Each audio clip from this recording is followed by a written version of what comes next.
ओम साई राम जाको राखे साइया मार सके ना कोवे, बाल नवा का कर सके जो जग बैरी होए। कहते हैं जब साईं की कृपा किसी साईं भक्त के ऊपर होती है तो कितनी भी दिक्कत कितनी भी परेशानी आ जाए, लेकिन बाबा अपने बच्चों के ऊपर परेशानी नहीं आने देते।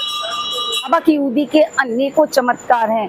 बाबा ने हम सब की लाइफ में चमत्कार किए हैं। ऐसा कोई भक्त होगा जो बाबा की उदी के बारे में नहीं जानता है, लेकिन कुछ भक्त होते हैं जो नहीं जानते बाबा की उदी के बारे में। तो आपसे मैं इतना ही बताना चाहूँगी कि बाबा की उदी हमारे लिए क्यों ज़रूरी है। मैं अपना एक एक्सपीरियंस शेयर करना चाहती हूँ जो मेरे साथ घटित हुआ साईं उदी से। साईं उदी इतनी पावरफुल है कि अगर आप किसी रोगी को, किसी मरते हुए व्यक्ति को दे देंगे तो वो व्यक्ति भी ठीक हो जाएगा। ये वो साईं उदी है जिसने लाखों करोड़ों भक्तों की ज़िंदगी बदल दी, लाखों करोड़ों भक्तों को सही किया। ये वो उदी है। तो आज मैं इसकी एक लीला आपको सुनाने जा रही हूँ। मेरी लाइफ में बाबा ने बहुत लीला करी।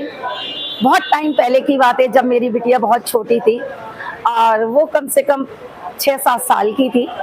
तो छोटी थी तो उस समय मैं मेकअप आर्टिस्ट का काम किया करती थी। तो मेरे पास एक मेकअप आया बाबा की शूटिंग का, क्योंकि मैं जितना भी मेकअप करती थी मैंने सारा मेकअप शूटिंगों में ही ज़्यादा किया है, जहाँ बाबा की साई संध्या होती थी या बाबा की शूटिंग हो रही है या बाबा के सीरियल बन रहे हैं, वहाँ मेकअप किया करती थी।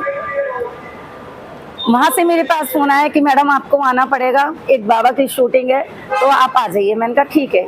मेरी बिटिया कहने लगी मम्मा आज मेरी छुट्टी है, मैं भी आपके साथ चलूँगी, क्या आप मुझे ले चलोगे? मैं भी थोड़ा सा बाबा के दर्शन कर लूँगी और शूटिंग भी देख लूँगी। मैंने कहा ठीक है बच्चा। मैं उसको लेके आ गई। जब मैं लेके आ गई तो जहाँ सेट बाबा का लगाया हुआ था वहाँ घना जंगल था। जंगल के बीच में शूटिंग चल रही थी। जगह जगह बाबा की जोत जलाई गई, बाबा का बहुत बड़ा जो है स्टेज बनाई गई जहाँ बाबा विराजमान थे। तो जब वहाँ शूटिंग के दौरान मेरी बिटिया माँ बैठी हुई थी, मैं मेकअप में व्यस्त थी, वो बैठी हुई थी। अचानक से वो चीख पड़ती है कि मम्मी मम्मी जल्दी आओ। मैंने कहा क्या हुआ बच्चा? कि मम्मी ये देखो मुझे कोई काली काली चीज़ है वो मुझे काट के गई है और मुझे बहुत जलन हो रही है। मैंने कहा क्या काट के गया है? कि मम्मी देखो उधर भाग रहा है। जब मैंने वो देखा तो वहाँ जो भाग रहा था वो बिच्छू था। कहते हैं बिच्छू का काटा कोई जी नहीं सकता, पानी भी नहीं मांगता है बिच्छू का काटा। मेरे आंखों से आंसू धारा और मतलब मेरे पसीने पसीने हो गई। मैंने कहा ये क्या हो गया? लेकिन सामने विधाता बैठे हुए थे, साईनाथ बैठे हुए थे।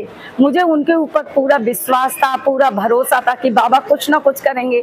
मैं बाबा से यही कह रही थी कि बाबा मेरी बच्ची को बचा लो, किसी भी तरह इस बच्ची को बचा लो कैसे भी। अब वो रो रही थी कि मम्मी मुझे जलन हो रही है, दर्द हो रहा है, मैं क्या करूं? मैंने कहा बेटा डॉक्टर के तो हम नहीं जाएंगे, हमारा डॉक्टर तो ये साईनाथ है।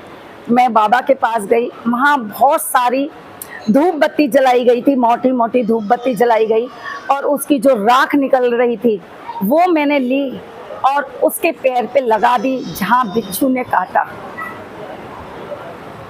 जहाँ बिच्छू ने काटा मैंने वो लगा दी। मैंने कहा मुझे नहीं पता साईनाथ, मेरे डॉक्टर आप हैं, जो करेंगे आप करेंगे, मुझे नहीं पता कि आप क्या करेंगे। मेरे लिए तो मेरे डॉक्टर आप हैं, मैं कहीं नहीं जाऊंगी, बस आप ठीक करेंगे। जब मैंने वो बाबा की जो राख थी उदी थी वो मैंने उसके लगा दी और थोड़ी देर बाद मेरी बेटी कहने लगी मम्मी मुझे अब जलन कम हो गई है और मैं ठीक हो रही हूँ। और कुछ देर बाद मेरी बेटी बिल्कुल ठीक हो गई। उसके थोड़ा सा डॉक्टर को दिखाया, डॉक्टर कह रहे कोई चिंता की बात नहीं है, वो तो आपके बाबा थे जिन्होंने बचा लिया। बचा पाता या नहीं बचा पाता, लेकिन आपके साईनाथ ने आपकी बेटी को नई जिंदगी दी। तो बाबा ऐसी लीला करते हैं, बाबा ऐसे चमत्कार करते हैं।